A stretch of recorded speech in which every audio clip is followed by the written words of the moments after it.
action, let's go. trouble 물을 찾으러.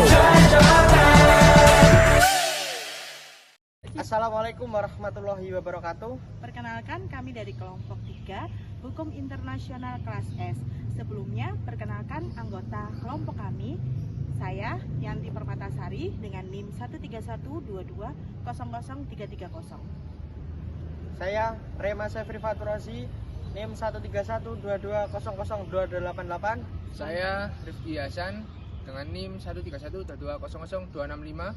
Saya Arifia Nurinda dengan NIM 13122000179. Saya Muhammad Yusron Afifi dengan NIM 13122000175.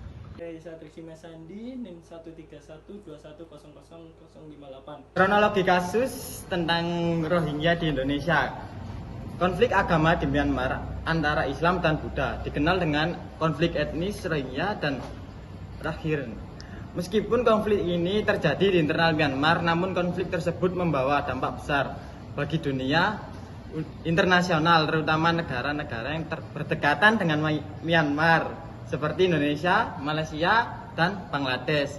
Awal mula konflik kekerasan etnis Rohingya terjadi pada bulan Juli tahun 2012 dan terus menjadi perbincangan di dunia internasional. Hingga sekarang etnis Rohingya mengungkap bahwa mereka telah memperlakukan dengan buruk oleh pemerintah dan militer Myanmar selama bertahun-tahun.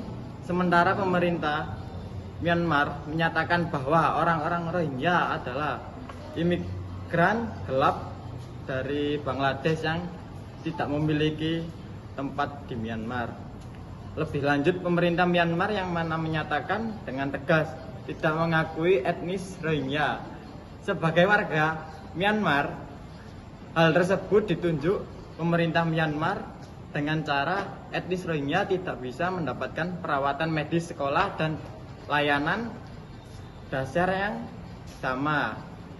Kejadian tersebut menyebabkan terjadinya pemberontakan dan perlawanan hingga perlakuan tindak kekerasan yang terdiri dari pembunuhan, penyiksaan, penganiayaan, pembakaran rumah, dan pemaksaan untuk meninggalkan tempat tinggal Rohingya. Pengungsi Rohingya di Puspa Agro, Sidoarjo telah menimbulkan perhatian dan kekhawatiran masyarakat lokal. Beberapa perspektif hukum internasional terkait pengungsi Rohingya di Puspa Agro meliputi: 1. Pengungsi Rohingya memiliki hak pengungsi, yang berarti mereka memiliki keizinan untuk tinggal dan bekerja di Indonesia. Namun hal ini menjadi perhatian karena ada berbagai faktor yang memengaruhi hak pengungsi mereka, seperti status penugasan dan kondisi lingkungan. Yang kedua, pengungsi Rohingya yang tinggal di Puspa Agro dan sekitar rusun Green Bamboo Inn mengalami ketertiban dengan hukum, seperti pasal 31 ayat 1 UU nomor 22 tahun 2009 tentang lalu lintas dan angkutan jalan, serta pasal 34 ayat 4 PP nomor 34 tahun 2006 tentang jalan. Yang ketiga, pengungsi Rohingya di Puspa Agro menerima bantuan kemanusiaan internasional seperti tunjangan bulanan dari IOM sebesar 1.250.000 untuk pengungsi dewasa. Bantuan ini bertujuan untuk membantu pengungsi selama mereka tinggal di Puspa Agro. Yang keempat, pengungsi Rohingya dapat menjadi modal manusia bagi masyarakat lokal dengan mendorong produktivitas ekonomi di wilayah. Yang kelima, ada 14 pengungsi Rohingya yang tinggal di penampungan di Puspa Agro, termasuk di community house, Green Bamboo Contact, dan Mandiri. Kondisi penampungan ini menjadi perhatian karena memengaruhi kesejahteraan dan kelangsungan pengungsi. Yang keenam, pemerintah harus memberikan perlindungan dan pengawasan bagi pengungsi Rohingya yang ada di Indonesia, termasuk di Puspa Agro.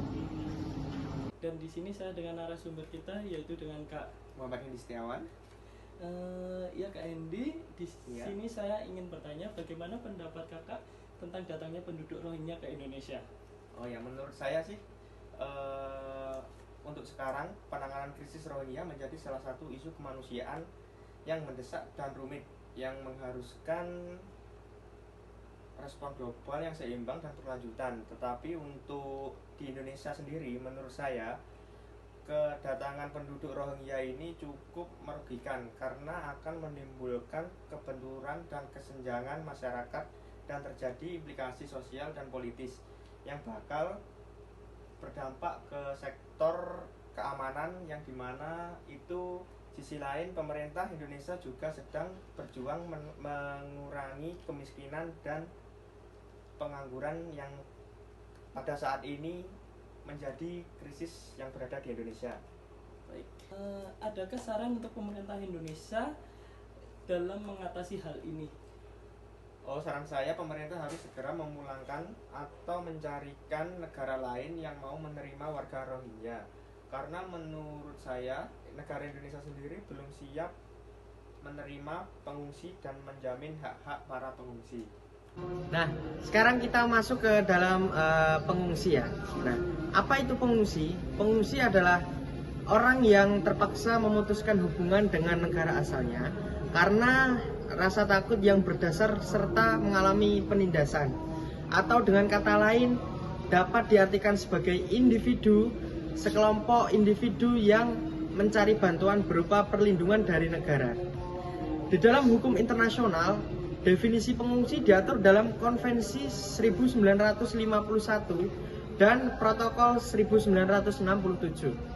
Nah, untuk pengertian pengungsi menurut Konvensi 1951 ialah pengungsi adalah individu atau sekelompok individual dari peristiwa yang disebabkan oleh kecemasan yang sungguh-sungguh berdasarkan persekusi karena alasan ras, agama, kebangsaan,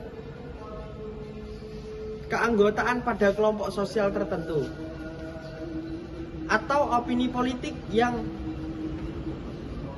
berada di luar negara kewarganegaraannya dan tidak dapat atau karena kecemasan tersebut tidak mau memanfaatkan perlindungan negara itu, atau seseorang yang tidak mempunyai kewarganegaraannya dan berada di luar negara di mana ia sebelumnya biasanya bertempat tinggal sebagai akibat peristiwa-peristiwa yang termasuk tidak dapat atau karena kecemasan tersebut tidak mau kembali ke negara itu. Nah, selanjutnya ke dasar hukum pengungsi di Indonesia. Negara Indonesia memiliki hukum positif yang mengatur tentang penanganan pengungsi dari luar negeri, sebagaimana diatur dalam pasal 3 Perpres nomor 125 tahun 2016 tentang penanganan pengungsi dari luar negeri, yang berbunyi penanganan pengungsi memperhatikan ketentuan internasional yang berlaku umum dan sesuai dengan ketentuan peraturan perundang-undangan. Selain itu, Indonesia juga memiliki ketentuan yang mengatur tentang pemberian suaka dan pengungsi, sebagaimana diatur di dalam pasal 26 Undang-Undang Nomor 37 Tahun 1999 tentang hubungan luar negeri, yang berbunyi bahwa pemberian suaka kepada orang asing dilakukan sesuai dengan peraturan perundang-undangan nasional dan dengan memperhatikan hukum, kebiasaan, dan praktek internasional.